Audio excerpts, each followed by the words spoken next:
Andrew Golden covers the Washington Nationals for the Washington Post. I believe you were in Dallas for MLB winter meetings, but I don't know if those are over. Let's start with a simple question, Andrew. Where are you? Yeah, I'm in Dallas. I'm actually getting some tacos right now before I go back to before I go back to the hotel. But yeah, we're in Dallas, and it's been a good time. It's been a busy time. Well, let's start by telling you we are a radio program that supports tacos. So congratulations. I'm in Dallas. I had to, right? I had to. Yeah, dude. Oh, yeah. Good by me. So you wrote a really interesting story from everything happening down there. That has kind of gotten bumped down a line because the Nats won the MLB lottery. They got the first overall pick. How big of a deal is this? Who's the guy you think they're taking? I mean, it's a huge deal, obviously, right? Like, it's like you have every option you want at your disposal, right? You can figure out whoever you want to get. And so I think it's an exciting time. Obviously, the Nationals have had 2 number 1 picks in the past, and those turned out pretty well, right? Bryce Harper, Steven Strasburg, like you don't do much better than that, right? And so I think Ethan Holiday is kind of a guy that Jackson Holiday's brother, son of Matt Holiday. I think it's a big name at the top of many draft boards. There's Jace Lavalette, who's from Texas A&M. He's an outfielder.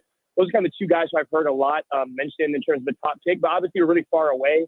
It's a big obviously change to take how those seasons go, but obviously a big deal for the Nats. You're adding another talented prospect to the system. Is the plan, you think, more about getting some more bats, or is there any pitchers out there? Repeat that again? I say, with the plan B going forward at this point now, do you want more bats, or you think they want more pitching?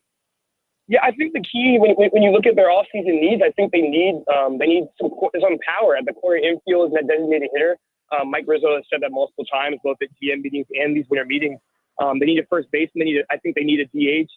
They need a third baseman. I think adding any of those positions would help them kind of upgrade their power, which they really struggled in. They finished, I think, 29th in slugging percentage last year, and towards the bottom of the league in home runs too. And so they have really performed super well when it comes to hitting for power, and that's kind of where the league is shifted towards. And so they definitely need that more this offseason. All right. So the number 1 pick is awesome, and it's really encouraging. And there was stuff to be encouraged about last season. There's obviously some young players that are really good and might become great. But I just remain in a pretty dark place organizationally. I think what you saw with Kyle Finnegan, to not tender him, I'm a true believer in Mike Rizzo. I think Rizzo's fantastic at what he does. I think I'm a true believer in Davey, right? That guy can guide a ship over the incredible marathon that is a baseball season. I think they're being completely undercut by ownership. I think ownership refuses to spend a freaking dollar. And as long as that's the case, they're just going to continue to submarine the organization. Tell me I'm wrong.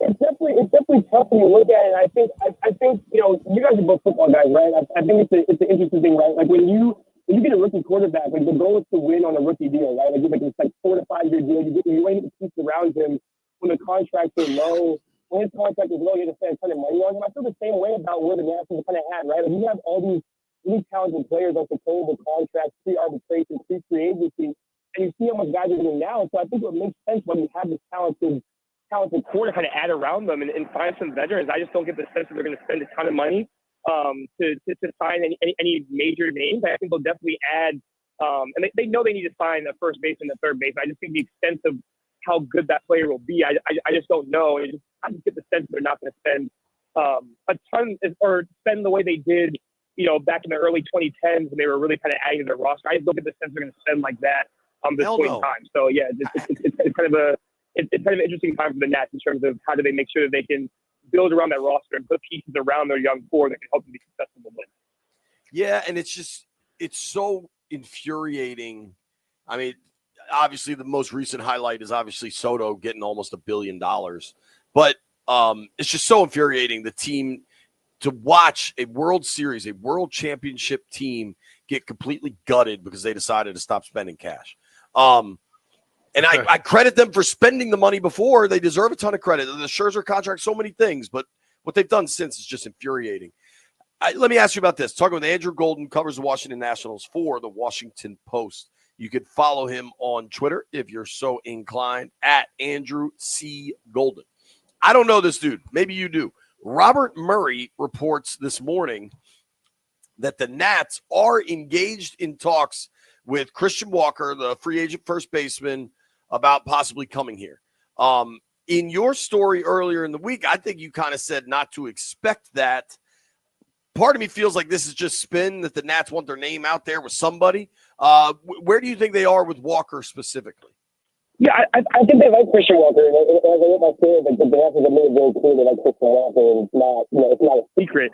I think what I was saying in the story too, and it's not a little bit. I saw a lot of back and forth on Twitter about it. I think it's a matter of like, it's not. I don't know. I don't necessarily know if they're out of their price range. It just depends on how much some desperate teams are willing to spend. There's obviously going to be a lot of teams that are very interested in Christian Walker who are playoff contenders. They might be willing to pay over market value for Christian Walker. So it's a matter of will the Nationals compete with that and convince him that going to play for a team that's on the rise is worth it versus playing for a contender. So I think it'll be interesting to see. The Nationals definitely like Christian Walker. They definitely want him. I mean, he's a really valuable player. I just don't know if the New York Yankees come in because they lost Juan Soto and they need to prove that like they can build their roster. If they go and spend a crap ton for Christian Walker because they need him, like Kim and Nationals compete with that. I'm not sure, given where they are budgetary wise, if they can really compete with them. I guess that's my sense. It's not they can't get Christian Walker. It's just a matter of how much will he cost. Thank you, Andrew. Let's put Andrew on hold for a second and see if we can figure out this tunnel he appears to be coming in and out of. I don't know anything, Brian. You can argue I know absolutely nothing. You know a little bit. Okay, Christian Walker, for me, is a 33-year-old dude that just had a good year knowing he's coming into a contract year. That doesn't necessarily really excite me. Yeah, but you're 33 in baseball, and if you're a guy who can play. Sure. Play. Yeah, I mean, Andrew, what would you say the odds of them actually getting Walker is? Yeah, I would say the odds are low. I mean, I just think when you look at what Christian Walker's probably looking for, he probably wants a chance to win a championship, right? And I think that, like, I think if you're from his perspective, right, you'd rather go to a team that you know is a playoff contender versus a team that could be. And so I think there will be teams that can kind of sway him on that. And so I would say that my personal guess is the chances are low, but it's not impossible. It's just a matter of how much it will cost.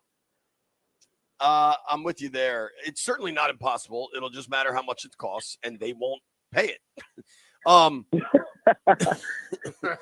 I mean, it's not that complicated. It's not like the figuring out inflation or whatever. Andrew, obviously, I don't know the Lerner family dynamic, but something has shifted from this team being consistently top 5, top 10 in spending to, are they bottom 5 now? I mean, I know the Pirates and the White Sox and the A's run pretty shoddy operations. Like, where do they rank overall in spending? They're pretty low, and like even the A's signed Luis Severino to a 3-year, $63 million deal this offseason. Even the A's kind of spent, and they were in the mix for Max Fried too. So it's not like the A's aren't spending either. The Nationals are pretty low down there. They don't really have a ton of money committed to any player with Patrick Corbin off the books and Trevor Williams off the books. I think at the moment, given arbitration, how things might go, I think their biggest contract might be to Keibert Ruiz or Luis Garcia, depending on how much Luis gets in arbitration, but it's not any more than $6 million. And so they have plenty of money to spend, and they're kind of towards the bottom because they don't really have a ton of money long-term committed to any one player, except for Keibert Ruiz. I wonder if they do have plenty of money to spend. Like, talking with Andrew Golden here from the Washington Post. What is the status with them selling the team? Well, as we talked about last year, they decided not to sell the team, but that doesn't obviously preclude them from still selling the team if they get the right price. At the moment, they said they're not selling the team, but obviously, what that means, like, you need to invest in the team, right? If you are going to keep the team, like, it's really important to prove to fans and people around that, like, you're going to take the time to invest to bring in the players that will help them be successful. And so I don't get, I just don't get the sense that they're really at the moment committed to putting in the resources, but we'll see how things transpire this offseason. I also don't get that sense, Andrew. And dude, it's tough because I love baseball. I love the Nats. I see what they're building, and I get like there's nobody I'd want building my baseball organization more than Mike Rizzo. But the owners operate the team like they don't want to be in here for the long haul. Totally. I also will say I think they do believe in the young pieces that they have, and they want to give them every opportunity to play. And I think the past couple of off seasons, I could see you making an argument for like you want to make sure you're not blocking James Wynn, you want to make sure you're not blocking Dylan Cruz. I think they do believe in the pieces that they do have there, but I also think like there isn't any major prospect coming up at first base. They need starting pitching. There isn't. I mean, Brady House at third base, so you can make the argument that you don't want to block Brady House, but like there isn't a guy at first base or starting pitching that like is really like you're blocking, right? Like I think like those are the places where I think you can add while also letting those young guys develop. So I think that's the major question, right? I think that Christian Walker would be a great fit. I think there are a lot of starting pitchers in the market that would be a great fit too. It's just a matter of how much you're willing to put into that. Yeah, I mean, I just looked up Walker's stats. Pretty consistent pop for coming out of his bat, power numbers and stuff. He would really help them. I just don't think they're going to do it. I'd love to be proven wrong. I'd love to be proven wrong. Yeah, right. Like I think he's also a great veteran leader too. And that's all I've heard from people here is that he's a great veteran leader too. And like Patrick Corbin left, Kyle Finnegan was a great leader too. So I'm kind of looking at that clubhouse. I'm like, who's guiding these guys? And I think they need some veteran presence. I don't think that's an understatement to say. And they need veterans. And Rizzo said that, Davey said that. And I think everybody's pretty aware that like it's important to have a veteran who can kind of steer these guys in the right direction. I think they need some vets. That's obviously, yeah. Talking with Andrew Golden here from the Washington Post. Outside of the Walker thing specifically, when you talk to other clubs, even other reporters, who, all the folks that are at these kinds of meetings, what is the biggest story down there? It's got to be the Soto contract, right? Oh yeah, the biggest story is the Soto contract and the ripple effect of that. I mean, everybody was looking at their phones and freaking out when Soto signed, and people were shocked. Obviously, you knew like there's a chance he could get over $700 million, but just to see the number and the value, it's just very shocking, And so that's kind of been the main story, and then the ripple effect of that is like the teams who lost out, how are they going to bounce back and recover? And the Yankees obviously made a splash last night with Max Fried. But I think the main thing is just like that Soto has been kind of dominating the conversation and the subject, and everything else kind of been following as an after effect of what happened with Soto. There's kind of been a ripple effect. If the Nats had only, if the Yankees had only put that suite in there, man. I don't think the suite had anything to do with it. I think the one less year and the more money, that had everything to do with it. Totally. Right. Yeah. Going forward, what's the word on my O's down there? They doing anything? Yeah, they signed Tyler O'Neill and they signed Gary Sanchez. So it looks like they're trying to add some veterans in their clubhouse too. And so, obviously Corbin Burns is a big question, right? I think he's the next kind of big domino to fall. And obviously he's a great starter, but obviously you look at some of his underlying stats, seem like he's kind of trending downwards. I mean, his strikeout numbers have gone down the past 3 seasons, but he's a hot commodity here. I think there's going to be some team who's going to pay big for a starter like Corbin Burns to have in the rotation. So, but yeah, the Orioles have been in the mix. They obviously signed Tyler O'Neill. They signed Gary Sanchez, and we'll see what else they do in terms of starting pitching. They're going to have to add some more starting pitching. So we'll see if it's Burns or if they go elsewhere. That's all I want from the Nats. Be in the mix. Yeah. I'm not expecting you to sign Soto to $1 billion. Okay? Everybody thought that was going to happen when he left the first time. Right. He'll be back. No, he won't. Nobody chooses to lie to themselves more than Nats fans right now. Like, if you're buying what they're selling, good luck. But specific to the Orioles, why I wanted to bring them up, I know one of the lies the learners say they don't have any money is because of the TV deal. And I do understand how toxic and troublesome that was for the Nationals. Like, legitimately, Angelos was, I guess, just awful and a terrible business partner, and they were in a terrible deal. Is there any chance that gets resolved now that the O's have new ownership? And by all accounts, the new ownership there is it's similar to what happened with the Commanders, where you've got great people running an operation now. Yeah, my understanding of it is that there's a much better chance than it was before, if that makes sense. And so I don't know how close they're progressing towards that, but I definitely know that there's a better likelihood with new ownership and a better relationship than before. And so I think obviously there's a better chance of that happening. I think it would really help clarify things in terms of how much the team is valued at. I think that would definitely make a huge difference. Yeah, I mean, hopefully. Well, Andrew, listen, man, we appreciate your time, and I hope you enjoy those tacos, man. Yeah, I will. Thanks so much, guys. Really appreciate it having me on. All right, man. Take care.